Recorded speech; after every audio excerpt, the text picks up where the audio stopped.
boa noite. Eu sou o William Galvão e começa agora o Jornal da Justiça desta terça-feira, 10 de outubro.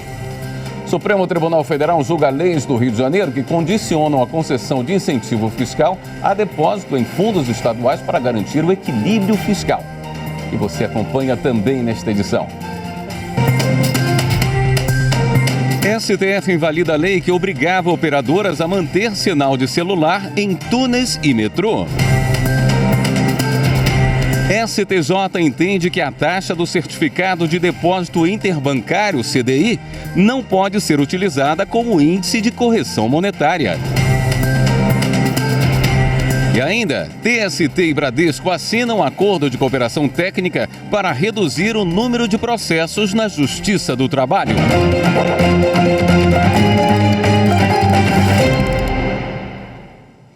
O Supremo Tribunal Federal julga leis do Rio de Janeiro que condicionam a concessão de incentivo fiscal a depósito em fundos estaduais para garantir o equilíbrio fiscal. A análise ocorre no plenário virtual, com sessão prevista para terminar na próxima segunda-feira. Marta Ferreira tem os detalhes. A ação foi proposta no STF pela Confederação Nacional da Indústria, pedindo que sejam declarados inconstitucionais artigos de normas do Rio de Janeiro que condicionam incentivos fiscais a depósito em fundos estaduais criados por essas leis.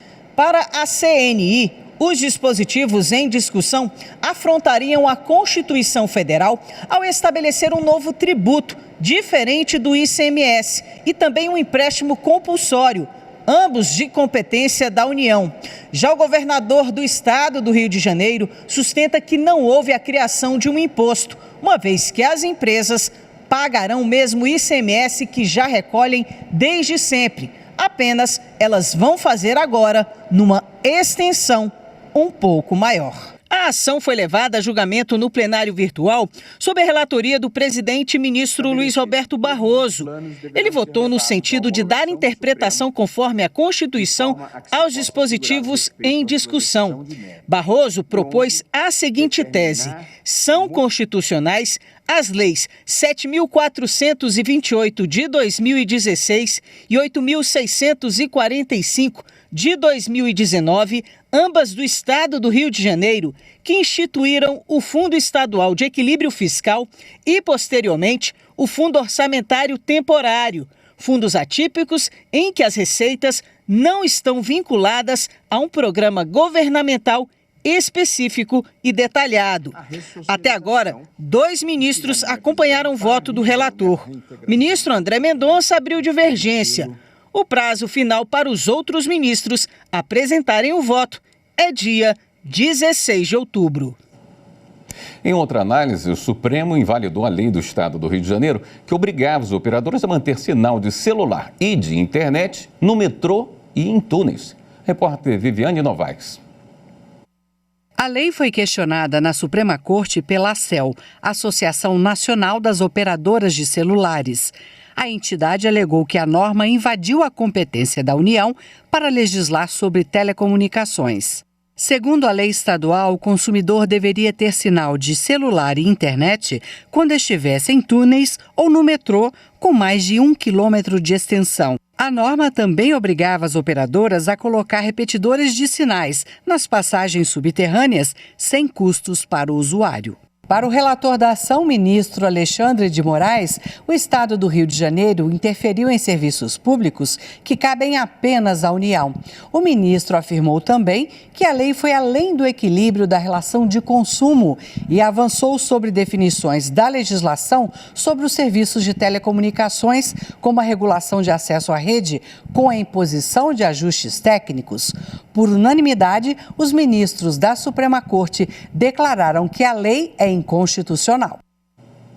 A Vara Criminal de Aragarças, em Goiás, determinou o cumprimento de 5 mandados em uma operação contra o tráfico de drogas na capital do estado e em outros 2 municípios. Pablo Lemos. A operação foi deflagrada pela Força Integrada de Combate ao Crime Organizado do estado de Goiás e teve a participação das polícias federal, civil, militar, rodoviária federal e penal.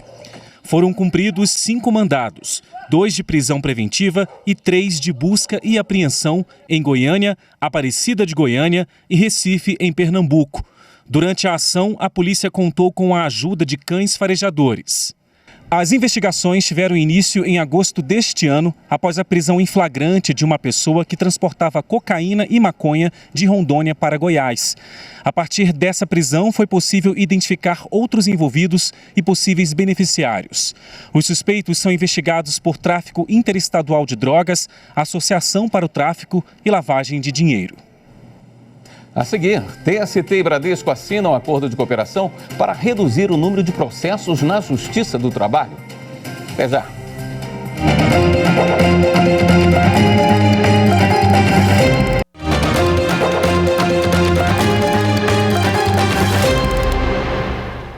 O TST e o Banco Bradesco assinaram um acordo de cooperação técnica para reduzir o número de processos na Justiça do Trabalho. Os detalhes com o repórter Pablo Lemos.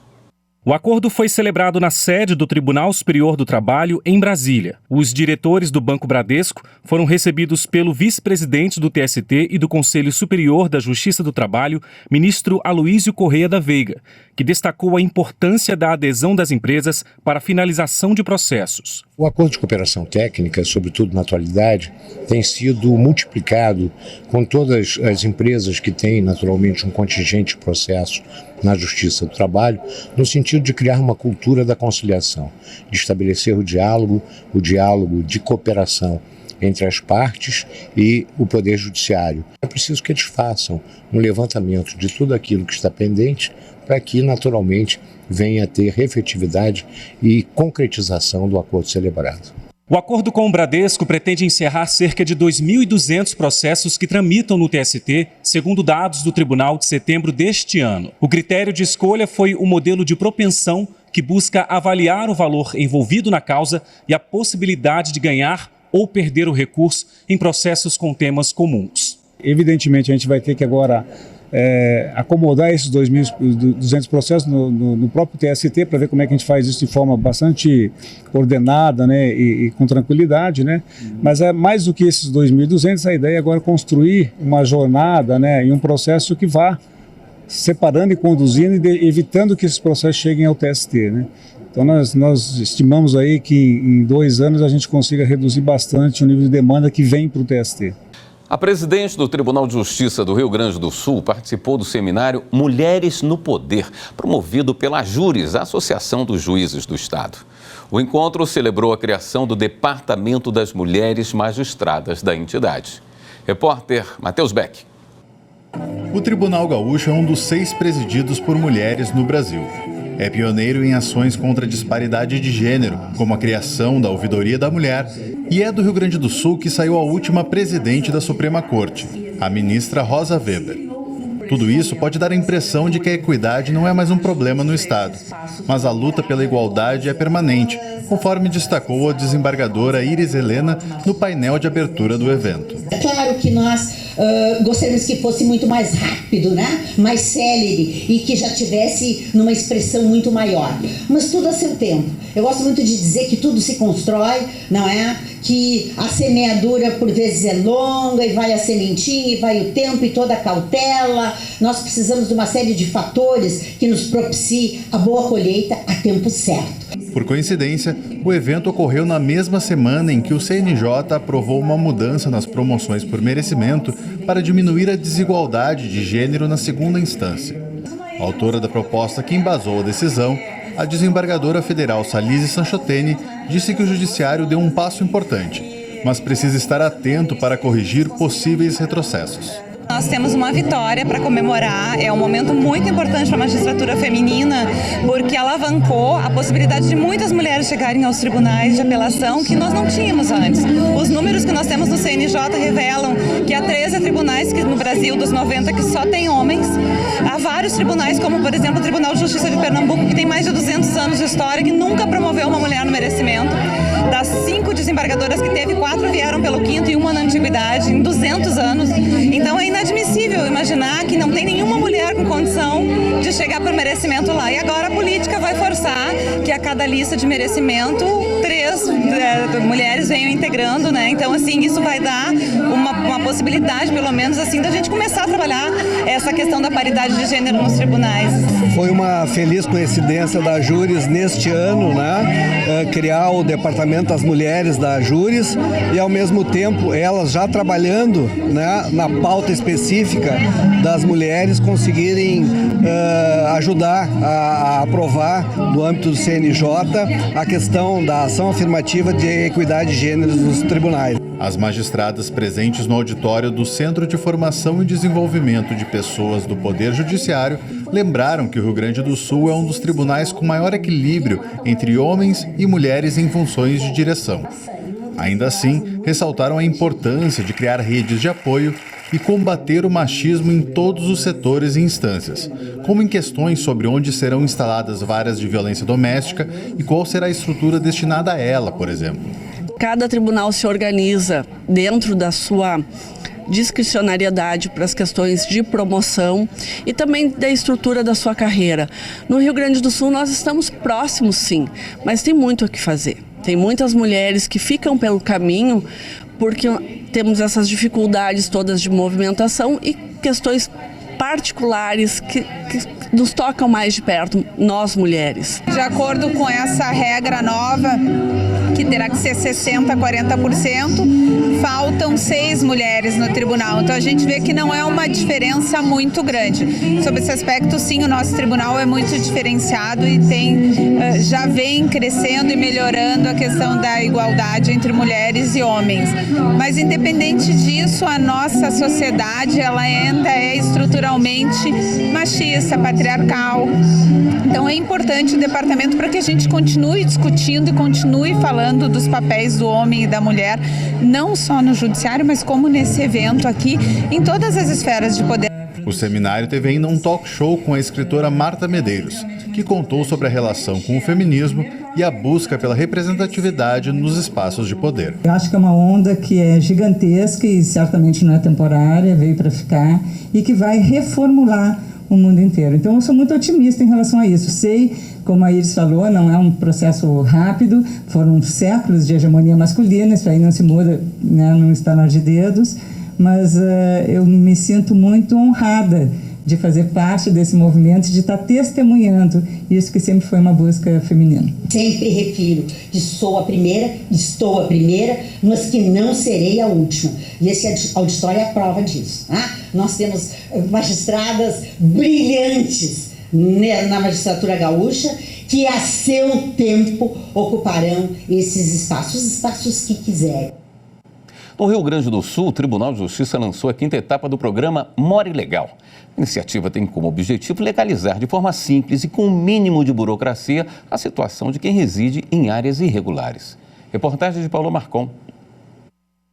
Nesta 5ª atualização, o More Legal garantirá maior desburocratização, também para procedimentos de regularização fundiária de núcleos urbanos informais consolidados, entre eles loteamentos, desmembramentos e outras formas de assentamentos irregulares e clandestinos, ou aqueles que, por algum modo, não foi possível realizar a titulação de seus ocupantes. O propósito é a promoção do direito à moradia adequada e o desenvolvimento sustentável das cidades. A presidente do Poder Judiciário Gaúcho e integrantes da administração falaram sobre a importância do projeto e do direito à moradia durante o ato de lançamento da 5ª etapa. A diretriz norteadora contém o mesmo DNA que sempre caracterizou o projeto: a desburocratização e a consequente facilitação da regularização fundiária. E essa forma de regularização é muito mais simples. Faz com que aquele cidadão, principalmente naquelas situações, né, consolidadas, ruelas pequenas, casas pequenas e terrenos pequenos, que, repito, pela lei do parcelamento solo urbano não seria possível regulamentar, pelo More Legal é possível. Uma pesquisa com notários e registradores de todo o estado auxiliou na elaboração das normativas.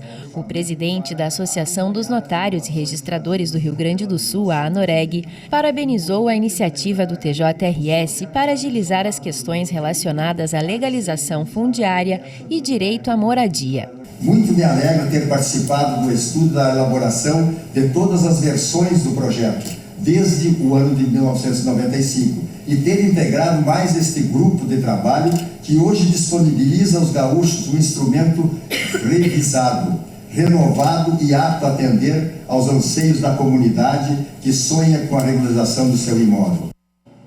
Na sessão plenária desta noite, o Tribunal Superior Eleitoral deve julgar 3 ações de investigação contra o então candidato à reeleição, ex-presidente Jair Bolsonaro. Ele é acusado de abuso de poder político, uso indevido dos meios de comunicação, além de utilizar espaço e dinheiro público para promover a própria campanha eleitoral e de candidatos aliados. Mais informações com o repórter Fábio Ruas. Em todas as 3 ações, o então candidato a vice Walter Braga Neto também é citado. Já na outra terça-feira, dia 17, os ministros devem julgar 2 ações contra o então candidato Luiz Inácio Lula da Silva, eleito presidente no 2º turno. O vice Geraldo Alckmin também é citado nessas ações. Os julgamentos vão ser transmitidos ao vivo pela Rádio e TV Justiça e também pelo canal da Justiça Eleitoral no YouTube. No próximo bloco, STJ entende que a taxa do Certificado de Depósito Interbancário, CDI, não pode ser utilizada como índice de correção monetária.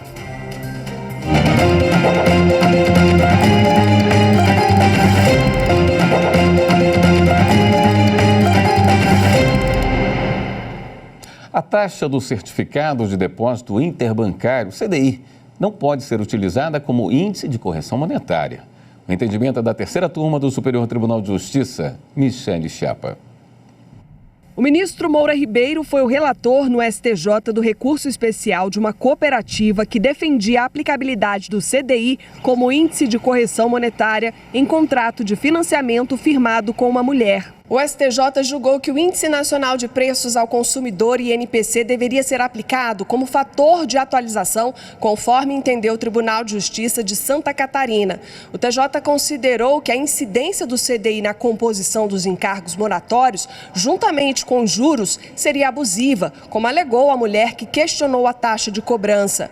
O ministro Moura Ribeiro destacou que, considerando que a correção monetária contempla índice que recompõe a desvalorização da moeda, a aplicação da taxa do CDI seria mesmo inadequada. O relator ressaltou que a correção monetária não representa ganho de capital, mas apenas mantém o patrimônio inalterado, evitando o enriquecimento do devedor, que deve devolver a quantia emprestada, preservando o valor real da moeda. Como exemplo, o ministro citou a taxa Selic, que, embora não seja exatamente um índice de fator de correção monetária, aponta a rentabilidade de empréstimos de curto prazo realizados entre instituições financeiras. Assim, a 3ª turma negou o provimento ao recurso especial da cooperativa. Magistrados e servidores de 15 tribunais do país se reuniram no TJ do Rio Grande do Sul, em Porto Alegre, durante o Encontro Nacional de Tribunais de Justiça. Eles discutiram a fiscalização da gestão das serventias extrajudiciais vagas. Repórter Paula Marcon explica pra gente. Foram 3 dias de palestras e trabalhos intensos no Encontro Nacional de Tribunais de Justiça. O evento, que faz parte da programação alusiva aos 150 anos do TJRS, foi realizado no plenário ministro Pedro Soares Munhoz. Na abertura do evento, o presidente em exercício do Tribunal de Justiça do Rio Grande do Sul, desembargador Alberto Delgado Neto, assinou o ato da presidência referência à prestação de contas e à limitação de teto remuneratório a substitutos interinos designados para o exercício de função delegada em serventias extrajudiciais vagas no Rio Grande do Sul. Ao promovermos um encontro nacional de uniformização, sincronização de atividades e aperfeiçoamento cada vez melhor na otimização desses recursos, nós estamos, de certa forma, otimizando recursos que serão depois devolvidos à comunidade na prestação do serviço, não só da jurisdição, mas também do serviço extrajudicial e notarial. O coordenador do evento, juiz assessor da presidência do TJRS, Luiz Felipe Severo de Cessardes, falou sobre o Poder Judiciário na fiscalização da gestão das serventias extrajudiciais vagas. Nós precisamos fazer essa diferenciação, porque serventia judicial todo mundo conhece, mas são aquelas ocupadas porque em determinado momento foram declaradas vagas. E essa serventia, ela presta um serviço e a sua verba, o arrecadado, é um valor que tem natureza pública e retorna como receita para o Tribunal de Justiça. A União vai ter que pagar diferenças relativas à aposentadoria de um servidor público diagnosticado com alienação mental. A decisão do Tribunal Regional Federal da Primeira Região, Lincoln Freitas, traz as informações. A 9ª turma do Tribunal Regional Federal da Primeira Região rejeitou o recurso da União contra a sentença que obrigou o ente público a corrigir valores relacionados à aposentadoria de um ex-servidor do Ministério do Trabalho e Emprego.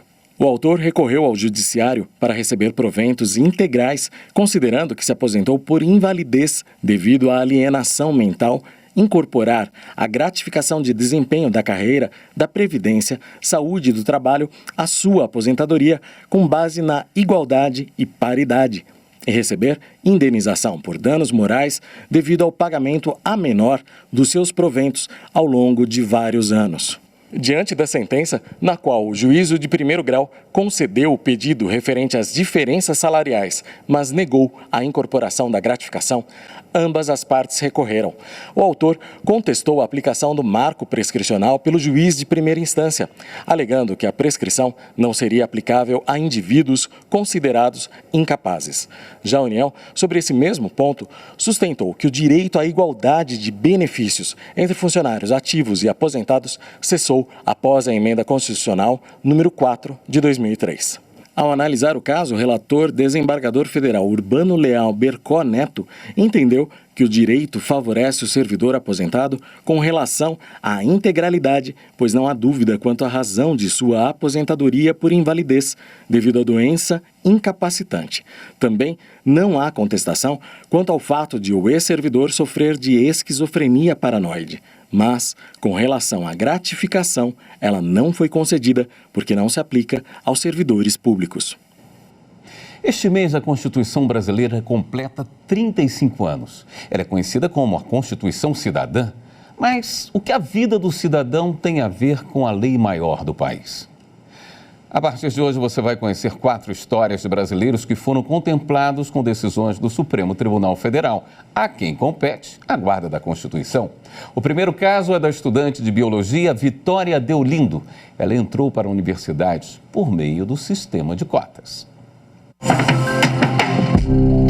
Eu acredito que a construção de entrar na universidade pública hoje, ela se dá por muitas pessoas que te ajudam nesse processo.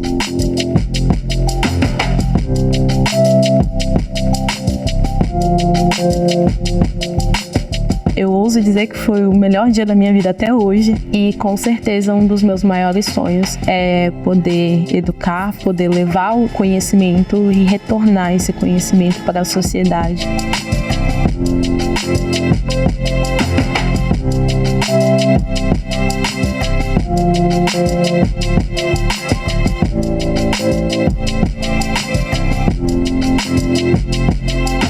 Meu nome é Vitória, eu sou estudante e essa é a minha Constituição.